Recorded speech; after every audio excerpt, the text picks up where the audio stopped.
बात नहीं, इस बार असफलता मिली है तो फिर मुझे सफलता मिलेगी। आपने प्रेरणा दी है कि प्रभु आप भी कर्ण को समझाने गए थे और कर्ण को समझाने में सफल नहीं हुए थे। वाह वाह, जैसे आप अपने काम में एक बार सफल नहीं हुए, पांडवों की तरफ से संधि दूत बनकर धृतराष्ट्र और दुर्योधन को समझाने के लिए गए थे कि समाधान हो जाए, पर समाधान उन्होंने नहीं किया और युद्ध तो उन्होंने घोषित कर दिया। तो प्रभु आप उस समय उद्विग्न नहीं हुए, शांत रहे। मुझे भी कभी मेरे काम में असफलता मिलती है तो मैं भी शांत ही रहूंगा।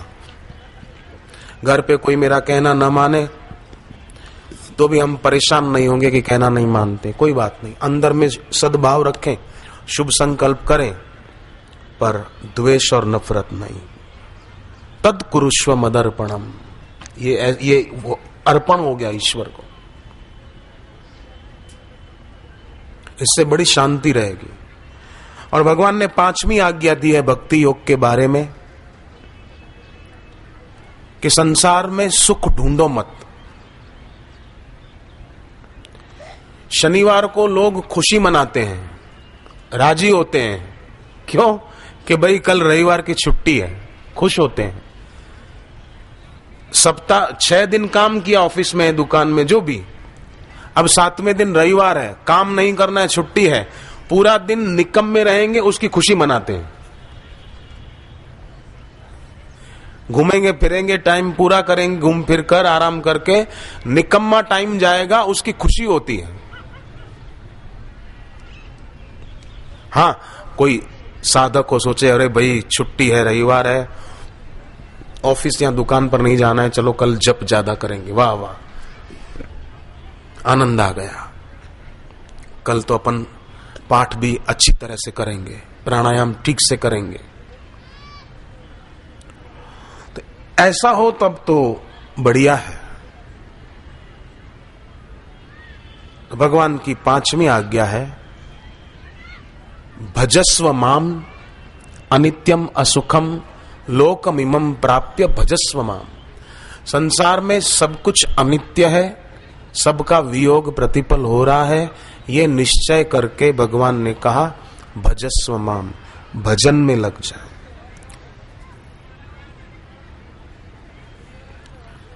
भजन करने में लग जाए। अच्छा रहेगा। अपने आप घर की बाधाएं दूर होने लगेगी, रोग दूर होने लगेंगे। मैंने तो कई बार ये करके देखा है। यात्रा बहुत होती है तो कभी अगर शरीर अस्वस्थ हो जाए तो मैं दवाइयों पे भरोसा ज्यादा ना करके जप थोड़ा और ज्यादा कर लेता हूं, क्योंकि मैं जानता हूं जितनी सात्विकता ज्यादा हो उतना रोग हमसे दूर रहता है, और जितना तमोगुण ज्यादा हो रोग हमारे पास बना रहता है। कैसा ही रोग क्यों ना हो, बड़ा घातक खतरनाक रोग क्यों ना हो, पर एक तो अपने को रोगी ना माने, रोग मुझ में नहीं है, मेरे इस पंच भौतिक शरीर में है, कुछ प्रारब्ध है, कुछ असावधानी, कुछ प्रारब्ध, कोई बात नहीं प्रभु, हम भी हिम्मत नहीं हारेंगे। शरीर को रोग है, मुझे नहीं है, मैं तो भक्त हूं। ओम नमो नारायणाय, ओम नमो नारायणाय। घर पे गूगल का धूप आदि करके घर का वातावरण पवित्र रखें, शुद्ध रखें, और उस शुद्ध हवामान में, धूप से किए हुए शुद्ध वातावरण में गहरे श्वास लें, रोके। बीमारी हो तो स्वास्थ्य का मंत्र जप करें, बीमारी ना हो तो अपना गुरु मंत्र जप करें। जिनकी तबीयत खराब रहती हो वो अपने कमरे में, अपने जहां भी रहते हो वहां धूप खूब किया करें।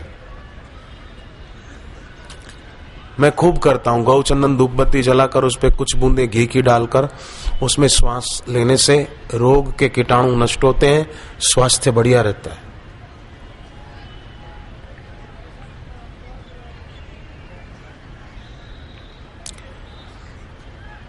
और किसी भी चीज में अति न की जाए, सोने में अति न की जाए। जो बिन जरूरी सोए रहते हैं ना उनको ही स्वप्न दोष प्रदर रोग की बीमारी होती है। जो बिन जरूरी नहीं सोते उनको ये बीमारी हो संभव ही नहीं है, मेरा दावा है। बिन जरूरी सोइए मत। नींद पूरी हो गई, जय सिया राम, 4 बजे 4:30 बजे आंख खुल गई, नींद पूरी होने के बाद भी आलसी होकर कंबल तान कर पड़े रहते हैं ना, तो आलस्य के कारण फिर स्वप्ने आते हैं। और स्वप्ने कैसे भी आ सकते हैं, जैसा जैसे संस्कार जैसा अंतःकरण।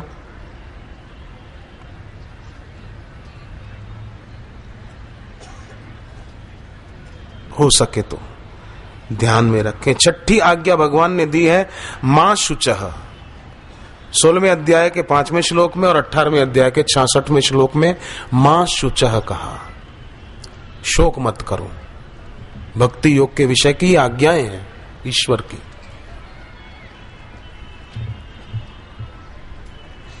पर लोग ईश्वर को मानते हैं, ईश्वर की आज्ञा नहीं मानते हैं। भगवान ने कहा शोक मत कर और खुद शोक के सागर में डूबे रहते हैं।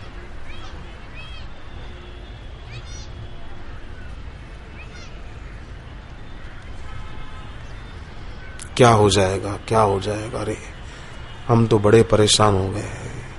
बेकार में अपनी शुगर बढ़ाते रहते हैं। बगीचे में फालतू घास उगाए तो बगीचे को जंगल में बदलते देर नहीं लगती। उसी प्रकार हृदय रूपी उद्यान में भक्ति के प्रसून खिले हैं, ज्ञान की सुवासित महक है। वहां पर हम अगर दूसरों के मलिन विचारों को या चिंता के विचारों को स्थान देते हैं तो वो बगीचे को जंगल बनाना ही है। जैसे घास की कटाई जरूरी है, उसी प्रकार फालतू विचारों की छटाई जरूरी है। तो फालतू विचारों की छटाई कैसे हो? निर्भयनाथ पुस्तक पढ़ें और ओमकार का जप करें, गुंजन करें। सुबह धूप करके गहरा श्वास लिया, हरि ओम ओम ओम ओम ओम ओम ओम ओम ओम ओम ओम ओम ओम ओम ओम।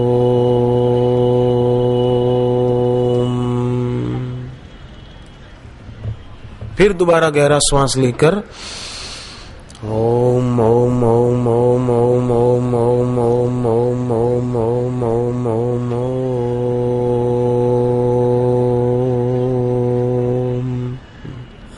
ऐसा कम से कम 11 बार करें। फिर तीसरी बार गहरा श्वास लेकर हरि ओम ओम ओम ओम ओम ओम ओम ओम ओम ओम ओम ओम।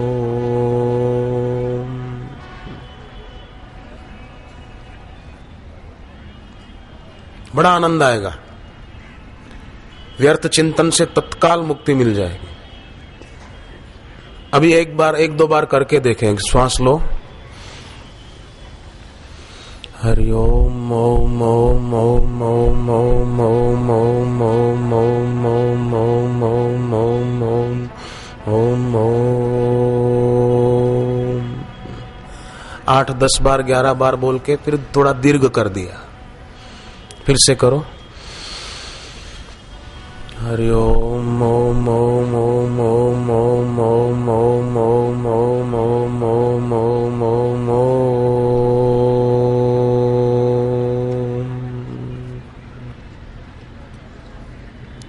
इस प्रकार कर लिया बस। इसमें घाटा क्या है और खर्चा क्या है? कुछ भी नहीं, और फायदा बहुत है। इससे फालतू विचारों की छंटाई भी हो जाएगी। कुशल मालिक की तरह हृदय रूपी उद्यान में मलिन विचार और व्यर्थ विचार को आने ही न दें। मालिक ऐसे तुरंत। इस बात को भगवान राम ने अपने शब्दों में कहा है तुलसीकृत रामायण में। कृषि निरावहि चतुर किसाना, माने जैसे किसान अपने खेत में समझदारी से बीज जो बोए हैं उसमें से अंकुर फूटे हैं, उसके आसपास अगर फालतू घास है तो उसको फालतू घास को वो फेंक देता है, काट कर या उखाड़ कर। राम जी ने कहा कृषि निरावहि चतुर किसाना, जिमि बुद्ध तजहि मोह मद माना।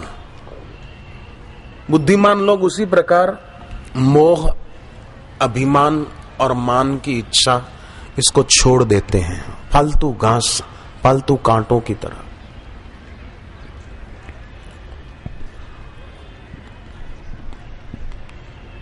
उनको कौन सा लाभ नहीं होता है।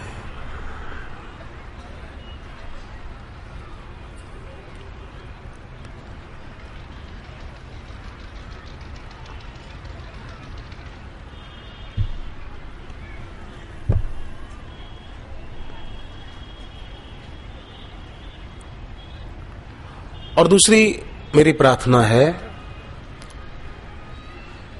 आपको दिल से लगे तो स्वीकार करें, नहीं तो लौटा दें। कि जब भी समय मिले ना,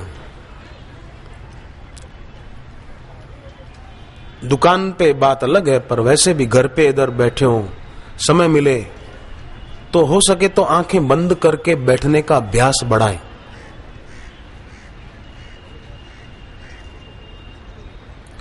जितना दृश्य ज्यादा देखेंगे उतना बाहर की यात्रा ज्यादा होगी, और जितना दृश्य कम देखेंगे उतना अंतर यात्रा सुगम होगी।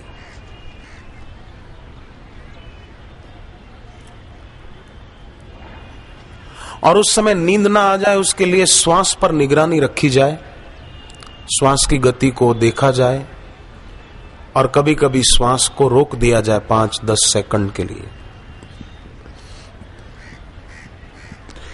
तो साधन भजन में खूब गहराई आएगी।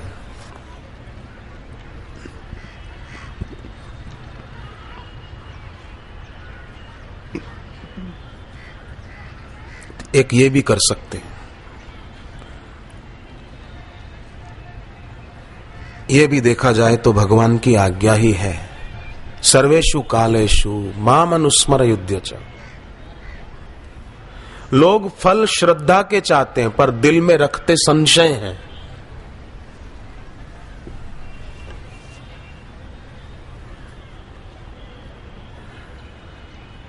फिर बोले हमको गुरु से कोई लाभ नहीं हुआ, हम इतने साल रहे हमको क्या मिला। अरे भाई, गुरु ने तो आम का पौधा लगवा दिया था, पर आम के पौधे को उखाड़ कर फेंक दिया और बबूल का बो दिया तो कांटे ही लगेंगे।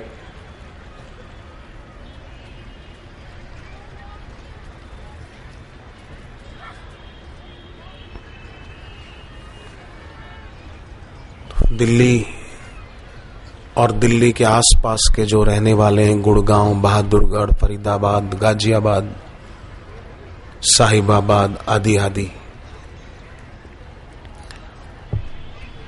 उन लोगों पर ईश्वर की एक मेहरबानी है कि हर महीने 2 महीने एक बार गुरुदेव के सत्संग का आयोजन आसपास के क्षेत्र में हो जाता है, और उसमें पहुंचकर लाभ भी ले लेते हैं।